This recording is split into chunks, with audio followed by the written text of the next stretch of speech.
ನಮಸ್ತೆ ಎಲ್ಲರಿಗೂ. ನನ್ನ ಹೆಸರು ಯಶಸ್ವಿನಿ. ನಾನು ಸೆಕೆಂಡ್ PSC ನಲ್ಲಿ ಓದ್ತಾ ಇದ್ದೀನಿ. ನಾನು ಮೈಸೂರು. ನಾನು ನಿಮ್ಮೆಲ್ಲರಿಗೂ ಒಂದು ಕತೆ ಹೇಳ್ತೀನಿ.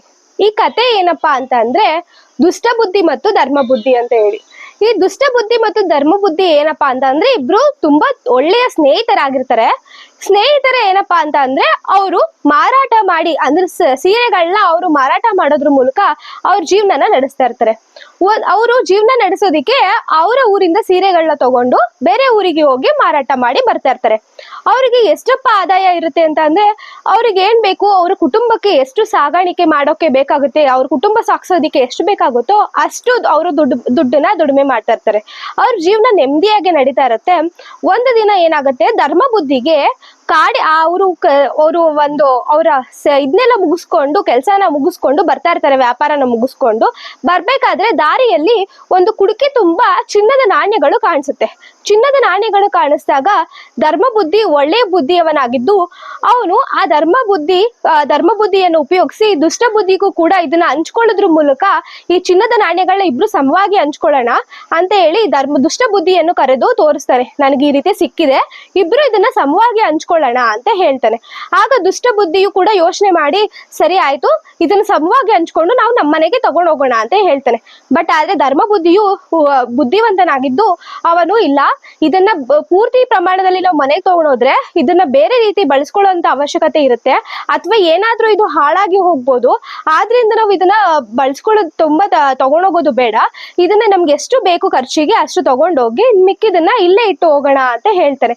ಸರಿ ಆಯ್ತು, ದುಷ್ಟ ಬುದ್ಧಿಯು ಧರ್ಮ ಬುದ್ಧಿಯು ಇಬ್ರು ಯೋಚನೆ ಮಾಡೋದ್ರ ಮೂಲಕ ಅವರಿಗೆ ಬೇಕಾದಂತಹ 100 ನಾಣ್ಯಗಳನ್ನ ತೆಗೆದುಕೊಂಡು ಇನ್ ಮಿಕ್ಕಿದನ್ನ ಇಲ್ಲೇ ಇಟ್ಟು ಹೋಗ್ತಾರೆ. ಎಲ್ಲಿ ಒಂದು ದೊಡ್ಡದಾದಂತಹ ಒಂದು ಆಲದ ಮರದ ಕೆಳಗೆ ಮಣ್ಣನ್ನ ಸ್ವಲ್ಪ ಅಗೆದು ಆ ಚಿನ್ನದ ನಾಣ್ಯದ ಕುಡಿಕೆಯನ್ನು ಅವರು ಮುಚ್ಚಿಟ್ಟು ಹೋಗ್ತಾರೆ. ಆ ನಂತರ ಅವರಿಗೆ ಎಷ್ಟು ಖರ್ಚು ಬೇಕಾಗುತ್ತೋ ಧರ್ಮ ಬುದ್ಧಿಯು ಒಳ್ಳೆ ಬುದ್ಧಿಯಿಂದ ಅವನಿಗೆ ಎಷ್ಟು ಖರ್ಚು ಬೇಕಾಗುತ್ತೋ ಅಷ್ಟು ಖರ್ಚು ಮಾಡ್ತಾ ಇರ್ತಾರೆ. ದುಷ್ಟ ಬುದ್ಧಿ ಏನಪ್ಪಾ ಮಾಡ್ತಾನೆ ಅಂತಂದ್ರೆ ಅವನಿಗೆ ದುಡ್ಡು ಸಿಕ್ಕಿರೋದ್ರಿಂದ ಅವನಿಗೆ ಎಷ್ಟು ಬೇಕೋ ಅದಕ್ಕಿಂತ ಅಗತ್ಯಕ್ಕಿಂತ ಮೀರಿದಾಗಿ ಅವನು ಖರ್ಚು ಮಾಡ್ತಾ ಇರ್ತಾನೆ. ಏನು ಚಿನ್ನದ ನಾಣ್ಯ ತಗೊಂಡೋಗಿರ್ತಾರೋ ಅದು ಬೇಗ ಮುಗ್ದೋಗುತ್ತೆ. ಯಾರ ಹತ್ರ? ದುಷ್ಟ ಬುದ್ಧಿ ಹತ್ರ. ಧರ್ಮ ಬುದ್ಧಿ ಹತ್ರ ಅವನು ದುಷ್ಟ ಬುದ್ಧಿಯು ಬಂದು ಮತ್ತೆ ಕೇಳ್ತಾನೆ, ಏನಂತ, ನನ್ನ ಹತ್ರ ಎಲ್ಲಾ ಚಿನ್ನದ ನಾಣ್ಯ ಖಾಲಿ ಆಗಿದೆ, ನಾನು ಅದನ್ನ ಮತ್ತೆ ತೆಗೆದುಕೊಳ್ಬೇಕು, ಬಾ ಹೋಗಿ ತಗೋಬರೋಣ ಅಂತ ಹೇಳ್ತಾರೆ. ಸರಿ ಆಯ್ತು, ಅವರು ಮತ್ತೆ ತಗೊಂಡ್ ಬರೋದಿಕ್ಕೆ ಹೋಗ್ತಾರೆ. ಮತ್ತೆ ಅವರಿಬ್ರು ಆ 1000 ನಾಣ್ಯಗಳಲ್ಲಿ 100 ನಾಣ್ಯಗಳನ್ನ ಮತ್ತೆ ತೆಗೆದುಕೊಳ್ತಾರೆ. ಸೊ ತೆಗೆದುಕೊಂಡು ಅದನ್ನು ಮತ್ತೆ ಮನೆಗೆ ಬರ್ತಾರೆ. ಮನೆಗೆ ಬಂದು ಧರ್ಮ ಬುದ್ಧಿಯು ಒಳ್ಳೆ ಬುದ್ಧಿಯಿಂದ ಉಪಯೋಗಿಸ್ತಾನೆ. ದುಷ್ಟ ಬುದ್ಧಿಯು ಅವನ ದುಷ್ಟ ಬುದ್ಧಿಯಿಂದನೇ ಬೇಕಾಬಿಟ್ಟಿ ಆ ದುಡ್ಡನ್ನ ಖರ್ಚು ಮಾಡ್ಬಿಡ್ತಾನೆ.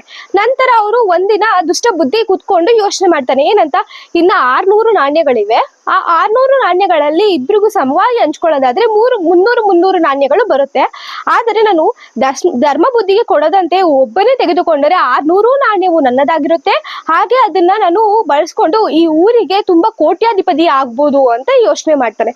ನಂತರ ಅವರು ದುಷ್ಟ ಬುದ್ಧಿಯು ಧರ್ಮ ಬುದ್ಧಿಯ ಮನೆಗೆ ಬಂದು ಹೇಳ್ತಾನೆ, ಬಾ ಹೋಗಿ ನಾವು ಆ ಚಿನ್ನದ ನಾಣ್ಯಗಳನ್ನ ತಗೊಂಬರೋಣ, ನನ್ಗೆ ನನ್ನ ಮಗಳ ಮದುವೆ ಇದೆ, ಮದುವೆಗೆ ಖರ್ಚಾಗುತ್ತೆ, ಅದಕ್ಕೆ ನಾನು ಯಾಕೋ ಆರೋಗ್ಯ ಕೆಟ್ಟಿರೋ ತರ ಅನಿಸ್ತಿದೆ, ನಾನು ಸಾಯೋದಕ್ಕೆ ಮುಂಚೆ ನನ್ನ ಮಗಳು ಮದುವೆ ಮಾಡ್ಬೇಕು ಅನ್ನೋದು ನನ್ನ ಆಸೆ, ಅದಕ್ಕೆ ಬಾ ಆ ದುಡ್ಡನ್ನ ನಾವು ತೆಗೆದುಕೊಂಡು ಬರೋಣ, ಚಿನ್ನದ ನಾಣ್ಯಗಳನ್ನ ತಗೋಬಿಡ್ತೀನಿ ನಾನು ಅಂತ ಹೇಳ್ತಾನೆ. ಸರಿ ಹೋಗ್ತಾರೆ. ಆ ಕಾಡಿನಲ್ಲಿ ಹೋಗಿ ಅವರು ದುಡ್ಡು ಇಟ್ಟಿರ್ತಾರಲ್ಲ ಅಲ್ಲಿ ಹೋಗಿ ತಗೋಬರಕ್ಕೆ ಅಂತ ಹೋಗ್ತಾರೆ. ಆಗ ತಗೋಬರಕ್ ಹೋದಾಗ ಅದನ್ನ 300 ನಾಣ್ಯಗಳನ್ನ ನಾವ್ ಇಬ್ರು ಬೇರೆ ಬೇರೆ ಮಾಡ್ಕೊಬಿಡೋಣ, ಏನಕ್ಕಂದ್ರೆ ಮುಂದೊಂದಿನ ನೀನ್ ಸಾಯ್ಬೋದು ಅಥವಾ ನಾನ್ ಸಾಯ್ಬೋದು, ಅವಾಗ ದುಡ್ಡನ್ನ ನಾವು ಬೇರೆ ಬೇರೆ ಮಾಡ್ಕೊಳ್ಳೋದು ಕಷ್ಟ ಆಗುತ್ತೆ, ಯಾರಿಗ್ ಗೊತ್ತು ಏನಾಗ್ಬೋದು ಮುಂದೆ ಅಂತ, ಅದಕ್ಕೆ ನನ್ ದುಡ್ಡು ನನ್ ಕೊಟ್ಬಿಡು, ನಿನ್ ದುಡ್ಡು ನೀನ್ ತಗೋ, ನಾನ್ ಬೇರೆ ಬೇರೆ ಮಾಡ್ಕೊಳ್ಳೋಣ ಅಂತ ಹೇಳ್ತಾರೆ. ಸರಿ ಅಂತ ಅನ್ಬಿಟ್ಟು ಬೇರೆ ಬೇರೆ ಮಾಡ್ಕೊಂಡು ಅವ್ರು ಇದನ್ನ ಅವರು ಬೇರೆ ಜಾಗದಲ್ಲಿ ಊತಿಟ್ಬಿಟ್ಟು ಮನೆಗೆ ಹೋಗ್ತಾರೆ. ಮನೆಗೆ ಹೋದ್ಮೇಲಿಂದ ಮತ್ತೆ ದುಷ್ಟ ಬುದ್ಧಿ ಬಂದ್ಬಿಟ್ಟು ಆ ನಾಣ್ಯಗಳು ನನಗೆ ಕರೆಕ್ಟ್ ಆಗಿ ಈ ಸಮಯಕ್ಕೆ ನನಗೆ ಬೇಕು, ಬಾ ತಗೋಬರೋಣ ಅಂತ ಹೋಗ್ತಾರೆ. ತಗೋಬರೋಣ ಅಂತ ಹೋದಾಗ ಅಲ್ಲಿ ಚಿನ್ನದ ನಾಣ್ಯಗಳು ಇರಲ್ಲ. ಏನಪ್ಪಾ ಆಗಿರುತ್ತೆ ಅಂತ ಅಂದ್ರೆ ಮುಂಚೆನೆ ಚಿನ್ನದ ನಾಣ್ಯಗಳನ್ನ ಒಂದು ರಾತ್ರಿ ದುಷ್ಟ ಬುದ್ಧಿಯು ಹೋಗಿ ಆ ಧರ್ಮ ಬುದ್ಧಿ ಇಟ್ಟಿರುವಂತ ಚಿನ್ನದ ನಾಣ್ಯನು ಎಲ್ಲಿ ಇಟ್ಟಿರ್ತಾನೆ ಅಂತ ನೋಡ್ಕೊಂಡು ಆ ಚಿನ್ನದ ನಾಣ್ಯಗಳನ್ನ ಬಂದ್ಬಿಡ್ತಾನೆ. ಬಂದಾದ್ಮೇಲೆ ತಗೊಂಡು ಅವನ ಇದ್ರಲ್ಲಿ ಅವನು ಮುಚ್ಚಿಟ್ಬಿಟ್ಟಿರ್ತಾನೆ. ಆಗ ಧರ್ಮ ಬುದ್ಧಿ ಮತ್ತು ದುಷ್ಟ ಬುದ್ಧಿಯು ಆ ಬೆಳೆಗೆ ಬಂದು ನೋಡಿದಾಗ ಅಲ್ಲಿ ಚಿನ್ನದ ನಾಣ್ಯ ಇರಲ್ಲ ಇಬ್ರುದು. ಆಗ ದುಷ್ಟ ಬುದ್ಧಿಯು ಏನ್ ಮಾಡ್ತಾನೆ, ಅವನ ದುಷ್ಟ ಬುದ್ಧಿಯಿಂದ ಧರ್ಮ ಬುದ್ಧಿಯ ಮೇಲೆ ಅವನು ಅಪರಾಧವನ್ನ ಆಗ್ತಾ ಇರ್ತಾನೆ. ನೀನೇ ಕದ್ದಿದ್ದೀಯಾ, ನನ್ನ ಹಣವನ್ನು ನೀನೇ ತೆಗೆದುಕೊಂಡ್ಬಿಟ್ಟಿದ್ಯಾ ಅಂತ ಹೇಳ್ತಾನೆ. ಸರಿ, ಆಗ ದುಷ್ಟ ಬುದ್ಧಿಯು ಇಲ್ಲ, ನನ್ನ ಧರ್ಮ ಬುದ್ಧಿ, ನನಗೆ ಒಳ್ಳೆ ಬುದ್ಧಿ ಇದೆ, ನಾನು ಅದನ್ನ ಖರ್ಚು ತಗೊಂಡಿಲ್ಲ, ನಿನ್ನ ದುಡ್ಡನ್ನು ನಾನು ತಗೊಂಡಿಲ್ಲ ಅಂತ ಹೇಳ್ತಾರೆ. ಆವಾಗ ಸರಿ ಆಯ್ತು ಅಂತ ಅನ್ಬಿಟ್ಟು, ಬೇಡ ಇಬ್ರು ಈ ರೀತಿ ವಾದ ಮಾಡೋದ್ ಬೇಡ, ಊರಿನ ಮುಖಂಡ್ರು ಯಾರಿದ್ದಾರಲ್ಲ ಅವ್ರ ಹತ್ರ ಹೋಗಿ ನಾವು ನಮ್ಗೆ ಏನ್ ನ್ಯಾಯ ಬೇಕೋ ಅದನ್ನ ತಗೊಳ್ಳೋಣ, ತೊರಗಿಸ್ಕೊಳ್ಳೋಣ ಅಂತ ಹೋಗ್ತಾರೆ. ಆಗ ಊರಿನ ಮುಖಂಡ್ರ ಹತ್ರ ಹೋಗಿ ಎಲ್ಲಾನು ಹೇಳ್ತಾರೆ. ಏನಂತ, ನಮ್ಗೆ ಈ ರೀತಿ ಆಗಿದೆ, ನಮ್ಗೆ ನ್ಯಾಯ ಕೊಡ್ಸಿ, ಯಾರು ಅಂತ ಗೊತ್ತಿಲ್ಲ ನಮ್ಗೆ ಅಂತ ಹೇಳ್ತಾರೆ. ಆವಾಗ ಮುಖಂಡ್ರು ಎಲ್ಲಾ ವಿಚಾರಣೆಯನ್ನು ಮಾಡ್ತಾರೆ. ಆದ್ರೆ ಇವ್ರ ದುಡ್ಡು ಇಟ್ಟಿರೋದಕ್ಕೂ ಅಥವಾ ತಗೊಂಡಿರೋದಕ್ಕೂ ಯಾವುದೇ ರೀತಿ ಸಾಕ್ಷಿಗಳು ಸಿಗೋದಿಲ್ಲ. ಆವಾಗ ದುಷ್ಟ ಬುದ್ಧಿಯು ಅವನು ಬುದ್ಧಿವಂತಿಕೆ ಯೋಚನೆ ಮಾಡಿ ಏನಂತ ಹೇಳ್ತಾನೆ, ನಾನು ಇಟ್ಟಿರೋದಕ್ಕೆ ನನ್ನ ವೃಕ್ಷ ಸಾಕ್ಷಿಯೇ ಇದೆ, ವೃಕ್ಷ ಮಾತೆಯ ಸಾಕ್ಷಿ ಆಗೋದ್ರಿಂದ ಆ ವೃಕ್ಷ ಮಾತೆಯನ್ನ ಕೇಳೋಣ ಬನ್ನಿ ಅಂತ ಕರ್ಕೊಂಡು ಹೋಗ್ತಾರೆ. ಕರ್ಕೊಂಡು ಹೋಗೋದಕ್ಕಿಂತ ಮುಂಚೆ ಊರಿನ ಮುಖಂಡರು ಬರೋದಿಕ್ಕೆ ಎಲ್ಲ ತಯಾರಿ ಮಾಡ್ಕೋತಿರ್ತಾರೆ.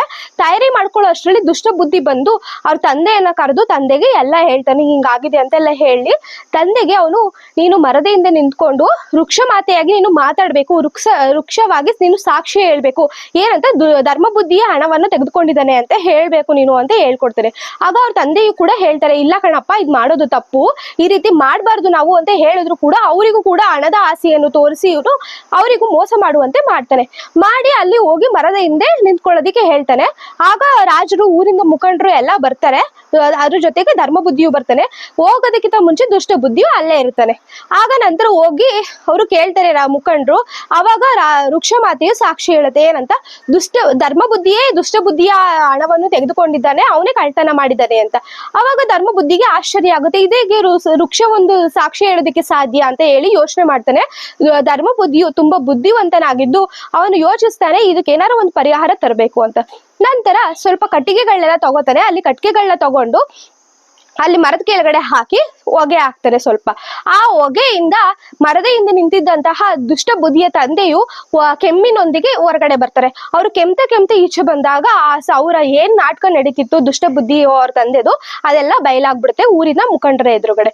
ಸೊ ಆ ನಂತರ ಊರಿಂದ ಮುಖಂಡರು ಕೇಳ್ತಾರೆ, ಏನಕ್ಕಪ್ಪ ಇಲ್ಲಿ ನಿಂತಿದೆ, ಏನ್ ನಿಂದು ಅಂತೆಲ್ಲ ಕೇಳಿದಾಗ ದುಷ್ಟ ಬುದ್ಧಿಯ ತಂದೆಯು ಎಲ್ಲಾನು ಹೇಳ್ಬಿಡ್ತಾರೆ, ಹಿಂಗಾಯ್ತು, ನಾನೇನು ಮಾಡಿಲ್ಲ, ನನ್ನ ಮಗನ ಈ ರೀತಿ ಹೇಳ್ಕೊಟ್ಟ, ಸೊ ಅದಕ್ಕೆ ನಾನು ಈ ರೀತಿ ಮಾಡ್ಬಿಟ್ಟೆ, ತಪ್ಪಾಯ್ತು ನನ್ನಿಂದ ಅಂತ ಎಲ್ಲಾನು ಒಪ್ಕೋತಾನೆ.